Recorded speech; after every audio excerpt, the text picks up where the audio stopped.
বর্তমানে প্রতারণার এক নতুন কৌশল। আমার মেসেঞ্জারে হঠাৎ করে ফ্রেন্ড রিকোয়েস্ট পাঠায় এক ছেলে। আমার এটা ফেক আইডি ছিল, একটা মেয়ে মানুষের আইডি খোলা ছিল।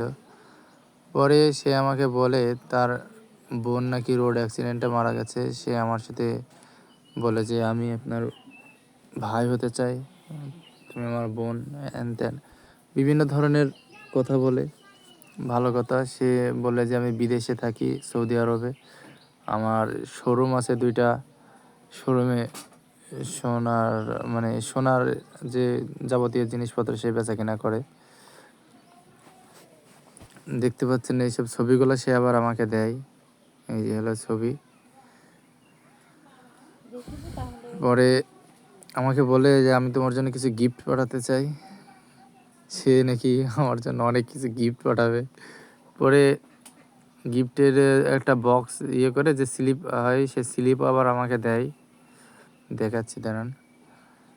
বলে যে আমি ফোন দিয়েছি, ল্যাপটপ দিয়েছি, অনেক শ্যাম্পু, তারপরে কম্বল, খেজুর, জায়নামাজ, হ্যান ত্যান অনেক কিছুরই নাম করে, যেগুলো সব তোমার জন্য দিয়েছি।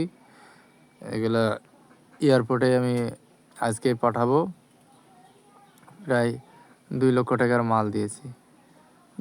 তখনই আমার সন্দেহ লাগে যে প্রতারণা কত প্রকারের হয়।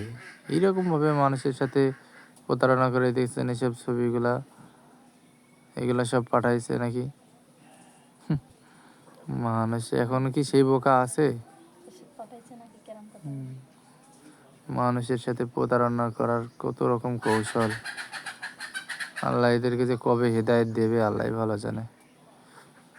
পরে যে রিসিপ্টটা আমাকে দেয়, বলে এগুলা তোমার নামে পাঠাইছি, তুমি এগুলা এয়ারপোর্ট থেকে রিসিভ করে নিও।